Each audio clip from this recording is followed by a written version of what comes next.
আসসালামু আলাইকুম। 2024 সালের এইচএসসি শিক্ষার্থী বন্ধুরা কেমন আছো সবাই? আশা করি সবাই ভালো আছো। অবশেষে তোমাদের এইচএসসি পরীক্ষা নিয়ে একটা সমাধান আসছে। এখানে বলা হয়েছে এইচএসসি স্থগিত পরীক্ষা পূর্ণ নম্বরই হবে এবং সূচি প্রকাশ করবে শীঘ্রই, মানে রুটিন দেওয়া হবে শীঘ্রই। এটি দেখো সর্বশেষ আপডেট আগস্ট মাসের 12 তারিখে, আজকের বিকেল 6টার দিকে এটা আপলোড হয়েছে, একদম সর্বশেষ আপডেট।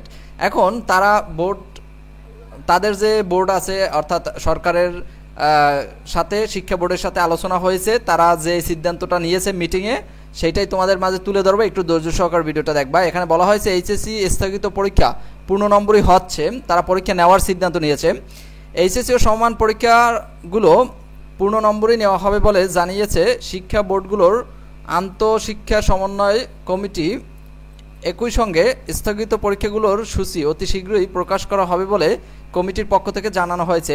সোমবার 12 আগস্ট প্রকাশিত এক জরুরি বিজ্ঞপ্তিতে এসব তথ্য জানিয়েছে আন্তঃশিক্ষা বোর্ড সমন্বয় কমিটি। বিজ্ঞপ্তিতে বলা হয়েছে, সামাজিক যোগাযোগ মাধ্যমে 2024 সালের এইচএসসি ও সমান পরীক্ষা সংক্ষিপ্ত নম্বরের ভিত্তিতে মূল্যায়ন সম্পর্কিত একটি বিজ্ঞপ্তি প্রচারিত হয়েছে, যা বাংলাদেশ আন্তঃশিক্ষা বোর্ডের সমন্বয় কমিটির ইস্যুকৃত নয়। অর্থাৎ কম নম্বরে পরীক্ষা নেওয়ার একটা তোমার খবর ভাইরাল হয়েছিল ফেসবুক থেকে বিভিন্ন যোগাযোগ মাধ্যমে, কিন্তু সেটাও তারা দাবি করেছে যে এটা মিথ্যা, আমরা এরকম কোনো নিউজ দেই নাই। আর তারা পূর্ণ নম্বরে পরীক্ষা নেবে এবং পূর্ণ সময়ের পূর্ণ নম্বরে পরীক্ষা নেওয়া হবে, কোনো অটোপাস হবে না।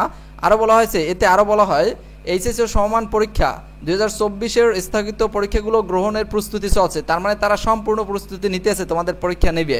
প্রস্তুতি নেওয়া ভালো করে, তোমরাও পড়াশোনা শুরু করে দাও। অনেকে এতদিন বসেছিলাম, তার মানে পরীক্ষাটা তোমাদের হবে। জাতীয় শিক্ষাক্রম ও পাঠ্যপুস্তক বোর্ড প্রকাশিত 2024 সালের এইচএসসি সমান পরীক্ষার সিলেবাস ও মানবন্টন অনুযায়ী এ পরীক্ষা অনুষ্ঠিত হবে। স্থগিত পরীক্ষার সময়সূচি অতি শীঘ্রই ঢাকা শিক্ষা বোর্ডের ওয়েবসাইট সহ বিভিন্ন ইলেকট্রনিক ও প্রিন্ট মিডিয়ার মাধ্যমে জানিয়ে দেওয়া হবে। এ বিষয়ে সংশ্লিষ্ট সবাইকে সতর্ক থাকার জন্য অনুরোধ জানিয়েছে আন্তঃশিক্ষা বোর্ড সমন্বয় কমিটি। ঠিক আছে, এতটুকুই ছিল। তার মানে তোমাদের পরীক্ষা অতি শীঘ্রই হতে যাচ্ছে এবং 2-1 দিনের ভিতরে রুটিনটা দিয়ে দেবে তারা, আর সাথে সাথে তোমাদের জানিয়ে দিব। অবশ্যই চ্যানেলটি সাবস্ক্রাইব করা থাকলে তুমি পেয়ে যাবা। চ্যানেলটি সাবস্ক্রাইব করে রাখো এবং ভিডিওতে একটা লাইক করে দাও আর পড়াশোনা শুরু করে দাও। সবার জন্য শুভকামনা রইল।